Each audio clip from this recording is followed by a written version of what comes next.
They called it a gesture of goodwill, a handshake across the stars. What they got was a backhand from an empire that saw peace as weakness. The UNS Emberlight, Earth's first diplomatic vessel beyond Sol, wasn't a warship. Its sleek silver hull was lined not with turrets but with banners of unity. Across its spine, Earth's chosen motto glowed in ancient Latin: Pax per sapientiam, peace through understanding. Captain Nia Torres stood on the bridge with her hands behind her back and a composure carved from decades of high-stakes negotiations. Her eyes tracked the massive Zanari dreadnought looming ahead, a creature of geometry and menace, twice the size of a city, black as burnt obsidian. "Still no reply to the transmission?" she asked. Beside her, Eli Kumar, the Emberlight's lead engineer and unofficial mad scientist, tapped away at a translucent console. Negative. But they're definitely listening.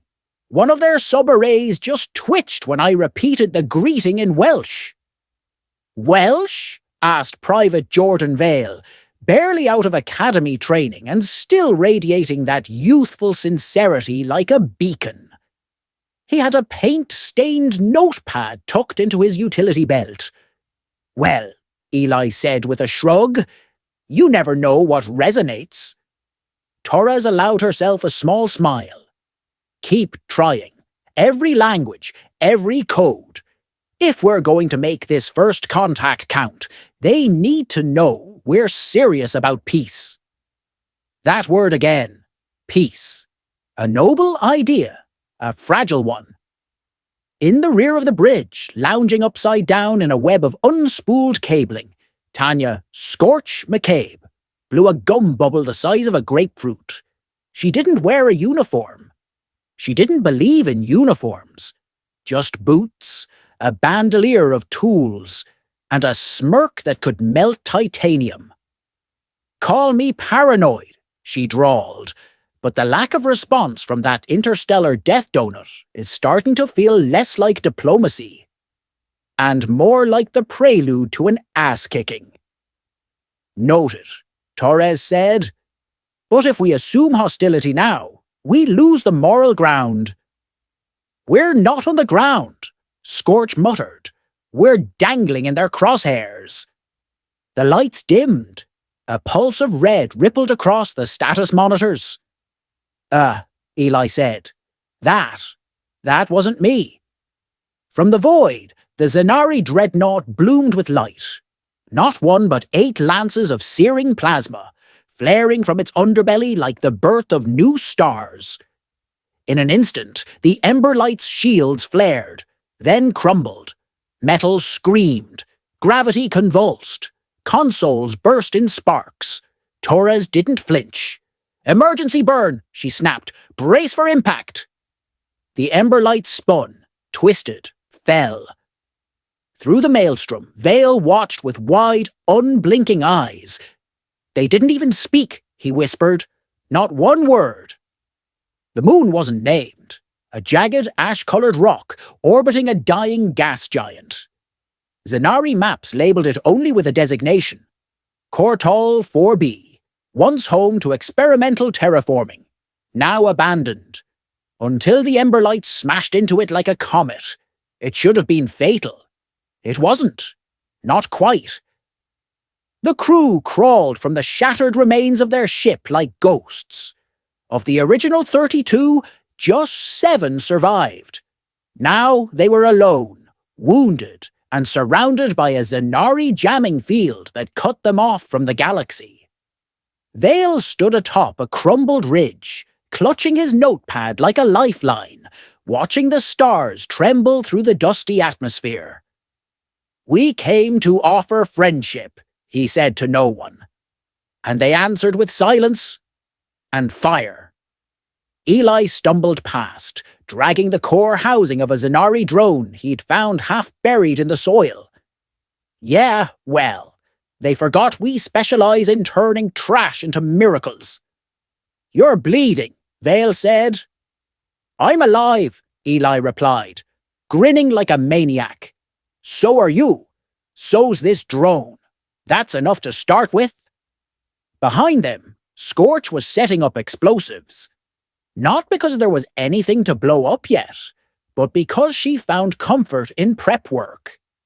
She sat cross-legged on a cracked stabilizer fin, chewing her gum like a woman waiting for the apocalypse to get interesting. Torres, she called. How do you want to play this? The captain emerged from the wreck, arm in a sling, uniform scorched but intact. Her eyes were steel. We survive, she said simply, and we show them they picked the wrong species to underestimate. By sunset, or what passed for sunset on a moon where the sky never quite darkened, they had a shelter rigged from emberlight plating, one working solar array, and half a dozen scavenged Zanari batteries strung together with stripped wiring and prayer. They had no way off the moon, no communications, no backup. But they had a captain who wouldn't break, a dreamer who still believed in beauty, a wild card with enough explosives to make a volcano nervous. And Eli, who sat cross-legged beside a flickering console, rewiring a dead alien drone with copper wire and bubblegum. What are you doing now? Scorch asked. Making a friend, Eli said. This little guy's got a sensor array we might be able to use. And if not, I'll teach it to play jazz. Vale sat beside him, sketching the stars from memory. His hands trembled. We're alone, he said quietly. Torres crouched beside them. No, she said. We're together. That's the difference. A silence passed between them. Then she stood, looked out over the broken horizon, and spoke words that none of them would ever forget. They think we're weak because we didn't come with guns drawn. They think silence is power. They think kindness is soft. She looked each of them in the eye. They're wrong. A wind blew across the dust, whispering like prophecy. Torres finished. We came in peace, but we are never powerless. There's something terrifying about quiet after violence. No alarms, no explosions, no screaming, just wind across shattered alloy and the creak of cooling metal. Captain Torres called it the breath between battles. Eli called it the part where we cobble miracles from flaming garbage. The others just called it unsettling. All right, sweetheart, Eli muttered, brow slick with sweat as he hunched over the reactivated Zanari drone. Let's see what kind of soul you've got under all that fascist plating. Wires trailed from its carapace like cybernetic intestines, and a jury-rigged Emberlight power core pulsed weakly at its heart. He'd named it Waffles. Tanya McCabe hated that. Waffles, she barked, waving a spanner like it was a weapon. You're trusting our survival to a junkbot named Waffles? She responds to kindness, Eli replied. She also responds to binary kill commands. She's learning, like all good friends. Scorch rolled her eyes but didn't stop him. She'd already buried the cockpit with motion-triggered explosives. She wasn't entirely stupid. 3 days passed. The Zanari didn't return. They didn't need to, because their jamming field still blanketed the sky, and that was enough. No signal in, no signal out. A slow death, made elegant by distance. But humans don't wither quietly. Private Jordan Vale had been quiet since the crash. Too quiet. But he wasn't idle. While Eli soldered wires and Torres paced strategies into the dirt, Vale painted. With dust, with grease, with scorched plasma plating, symbols, geometry, languages, ancient and alien. Why are you painting that on the outer hull? Scorch had asked, arms crossed. Vale looked up, surprised she'd even noticed. It's It's art and signal, both. Patterns are universal. The Zanari might not respond to human words, but shapes, mathematical resonance, that they understand. You're trying to talk to them? I'm trying to remind them we're still here, that we think, that we feel. You're a strange one, Vale, he smiled faintly. Yeah, but sometimes the strange ones survive. On the fourth night, the drone spoke. Not in words, not at first, but in hums, patterns, a rhythmic light sequence that pulsed from its lens. And lit the shelter like fireflies in a jar. Eli was asleep when it happened. Waffles whirred softly, turned its head toward the stars, and broadcast something new. Vale's symbols pulsed back at it. The moon held its breath. Eli blinked himself awake, saw the light dance, and said, "Well, damn, she's composing." He stumbled outside, shouting for the others. "She's alive, not just online, but aware." Torres looked skeptical. "Are you saying the drones become sentient?" "I'm saying she understands us now. She's syncing patterns. She's learning our code, cross-referencing languages. And if I'm not wrong, you're always wrong." "If I'm not wrong," Eli continued, undeterred, "she's found a gap in the jamming field." That got everyone moving. "Gap where?" Torres demanded. "Low orbit, 30-second window. It's tight, but if we reroute power from the solar array and bounce a signal through her emitter at the exact right frequency." "What are the odds it works?" Eli looked sheepish. "Roughly 5%. Scorch cracked her neck. "So you're saying we like those odds?" The next 6 hours blurred. Cables stretched across rock like veins. Power surged dangerously. Waffles locked into the hilltop like a loyal metal dog. At 0 hour, the team stood back, staring at the crude signal array they'd turned the drone into. Vale stepped forward. "May I?" Torres nodded. "Say it well." The young private held his hand to the receiver and spoke into the alien silence. "To any ships within range, this is the UNS Emberlight, Survivor Team. We came in peace, we were fired upon. We are still alive, we are human, and we are not done." Waffles blinked twice, and the sky shivered with outbound light. 10 minutes later, the ridge exploded. A Zanari hunter kite decloaked mid-swoop and strafed the hilltop. Rocks shattered, fire rolled. The signal array disintegrated into ash. Eli dove on Waffles. Scorch tackled Vale. Torres took a shard of shrapnel to the leg and didn't make a sound. "Guess we got their attention," Scorch muttered through gritted teeth. "We made noise," Torres said. "Now they know we won't die quietly." Eli looked down at the drone. Cracked, sparking, but still blinking. "She transmitted enough," he said. "If even one ship heard it." "They'll come," Vale said, bloody and wide-eyed. "They have to." But Torres wasn't banking on hope. "We shift plans," she announced that night.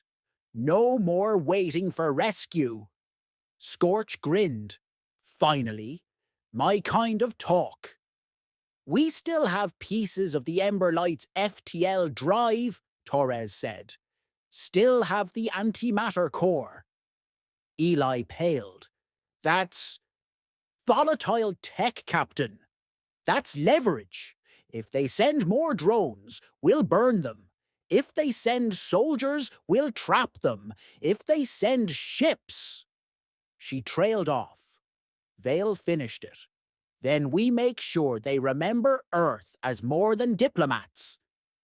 Torres nodded. "Exactly. They were peaceful, but they were never powerless. And now, the Zanari would learn just how dangerous hope could be in human hands." The Zanari warship arrived 3 days later. It didn't broadcast a warning. It didn't offer surrender terms. It simply hovered high above the shattered moon's surface, like a god with its finger poised over a smite button. Scorch squinted up at it. "Well," she muttered, "at least they RSVP'd. Captain Torres stood at the edge of their rocky bunker, leaning hard on her makeshift crutch. Her leg had gone from bad to worse. The bone was set wrong, and infection was flirting with her bloodstream like a jealous lover. But her eyes were clear, focused. "We have one shot," she said. Eli was already working. Waffles is patching into the drive coil, not built for detonation, but if we amplify the gravitic stress point... Can we control the blast? No, but we can aim it. Vale stood by the viewport, clutching a carved chunk of hull plating. His earlier symbols now glowed faintly, white-blue, like frost forming over a fire. "They're watching us," he whispered.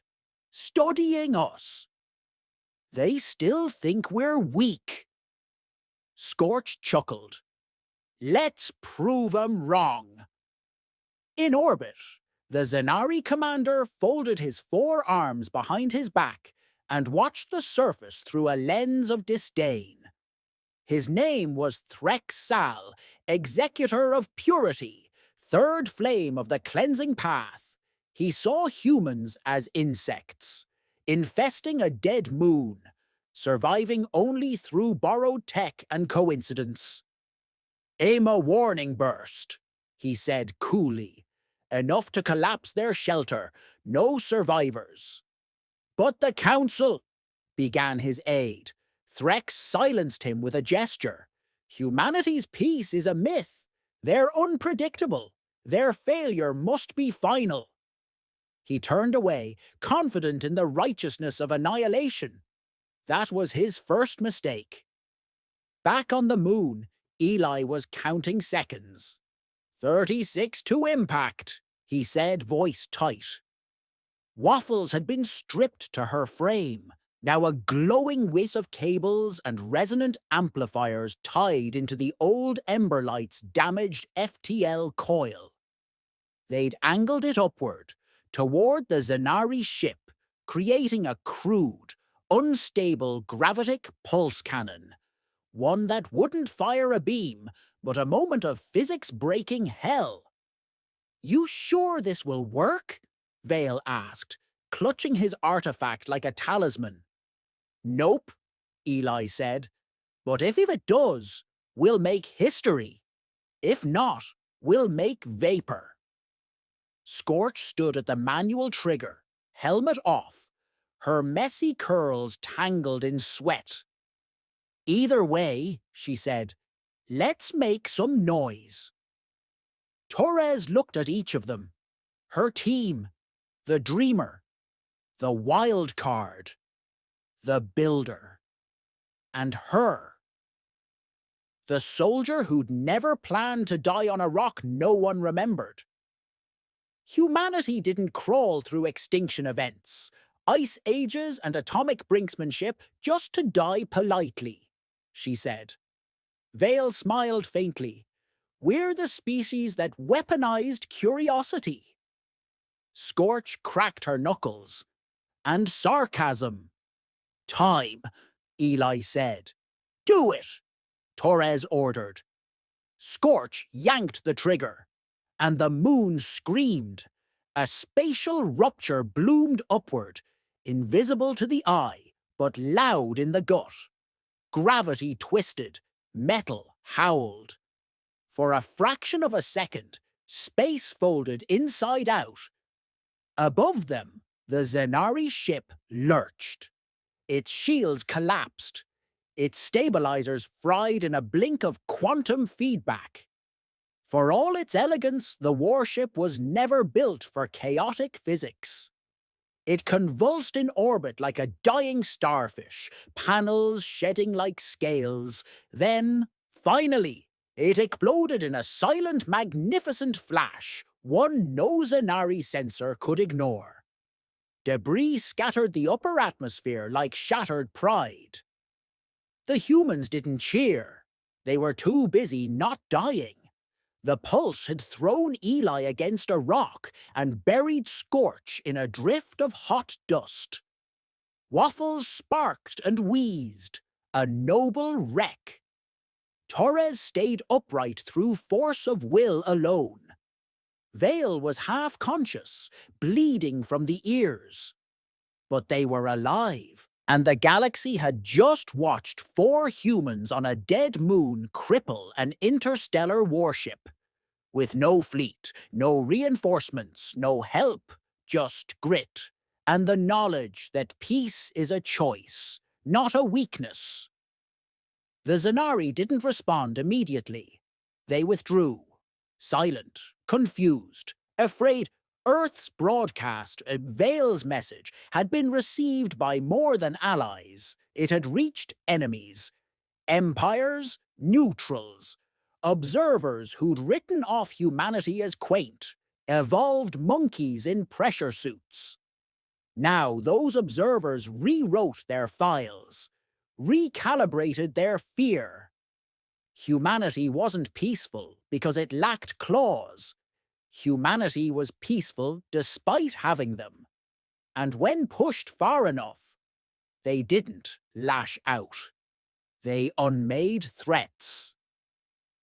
2 days later, a ship arrived. Not Zenari, not military.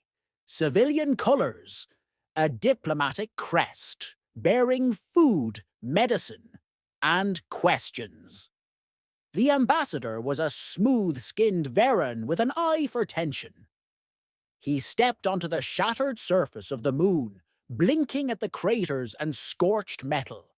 Torres met him, limping but upright, her uniform still singed. "Are you the leader?" he asked. "No," she replied.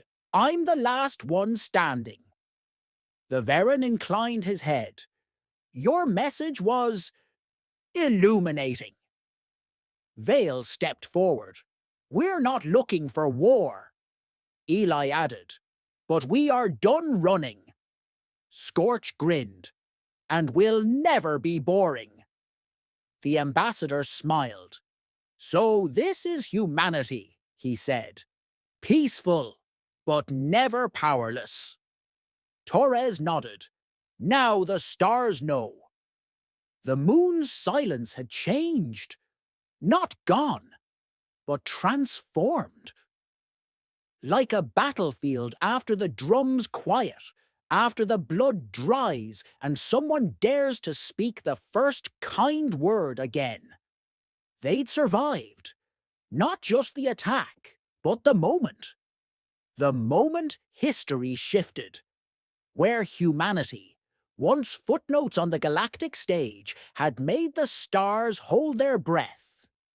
Eli stood under the stars, arms folded, the breeze stirring ash and steel around his boots. Behind him, Waffles sat with half her shell rebuilt, warbling to herself in low musical tones. "She's singing," he said softly. Scorch plopped down beside him, still picking moon dust out of her curls. "Nah, she's taunting the laws of physics. She's got your attitude." Eli grinned. "That's slander. Flattery." A long silence stretched between them, but it was the comfortable kind. The kind earned by people who'd nearly died together and did something incredible instead. Inside the cracked dome of the Emberlight ruins, Captain Torres sat on a folding stool, her leg braced with splints now shaped from Zenari alloy. Thank you, scavenger friends, and her data pad glowing with incoming transmissions. Messages? Dozens, hundreds.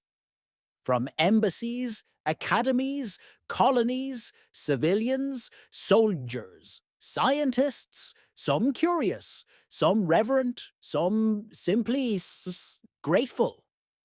The Veran envoy had made sure the moment went public.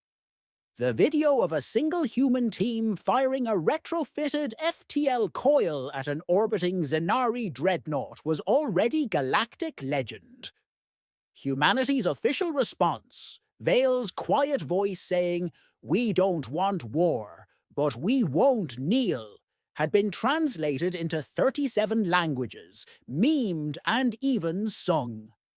Somehow, humanity had become the face of defiance. Not through conquest, not through power, but through creativity under pressure, through reckless hope, through being human. Vale stood near the observation window, holding the artifact. It pulsed gently now, no longer erratic, stable, sane. Scorch had joked that he meditated it into submission. But the truth was deeper than that. The Zenari tech hadn't failed. It had miscalculated. It assumed logic would break them. But humans don't crack on clean lines. They bend, they splinter. They joke when they should scream. They cry and fight and patch things together with duct tape and raw belief. They endure. Vale pressed his hand to the metal. "We're not just anomalies," he whispered. "We're the answer to a question you were afraid to ask." And the artifact hummed, not in pain, in resonance. 3 weeks later, back on Earth, Scorch sat in a cafe in New Casablanca, watching ships blink into orbit above the new trade station. She was sipping something suspiciously neon. Next to her, Eli toyed with a rebuilt Waffles, now boasting a crude medal someone had 3D printed, Distinguished Floating Disaster. "You think they'll give us a statue?" Scorch asked, half serious. "God, I hope not," Eli said. "Imagine someone chipping my nose off in 1,000 years. Please, yours would fall off from poor craftsmanship." Behind them, a kid looked up from her tablet, eyes wide. "Are you the ones from the moon?" she asked. Scorch raised an eyebrow. "Depends. Did they make us cooler in the vids?" The kid beamed. "Way cooler." Eli leaned down. "Then yes, that was us. I was the genius. She was the chaos gremlin." "Proudly," Scorch added. The kid grinned. "I want to build stuff like you when I grow up." And that was the moment that mattered. Torres visited the Geneva archives under heavy escort, not for security, for respect. They were naming a wing after her team. Not a military wing, a civic defense innovation center. Because the lesson of Emberlight wasn't that humanity could fight, it was that humanity could solve, rebuild, transform even a defeat into defiance, even a gravitic coil into a miracle. In the garden outside, she met Vale, who now wore civilian robes, half monk, half mystic, and spoke at universities about technology and temperament. "You sure you're not just starting a cult?" she teased. "Only the cool kind," he replied, smiling. "Our only commandment is improvise." Across the stars, things shifted. The Zenari? They didn't fall, not yet, but they hesitated, and that hesitation gave breath to those beneath their heel. Whispers spread, not of human warships, not of fleets or invasions, but of a crew of 4. Tired, mismatched, and scarred, who did something no empire expected. They said no. and made it stick. 1,000 enslaved systems saw new light, 100 dying rebellions rekindled. Peace didn't flood in overnight, but it had a new protector, one the galaxy couldn't classify, because humanity wasn't just strong, humanity was unpredictable, and unpredictability is power. The last scene cuts to a new outpost, quiet, hopeful. Children run between solar panels. Drones hum overhead. A plaque on the wall reads, "We came in peace. We still do. But now you'll listen when we say it." Captain I, Torres' third Emberlight outpost. And far beyond the stars, in places humans have yet to walk, alien leaders look toward Earth and tremble, not from fear, but from wonder. Because humanity's answer wasn't domination, it was imagination. And now the stars know better than to underestimate a peaceful species with nothing left to lose.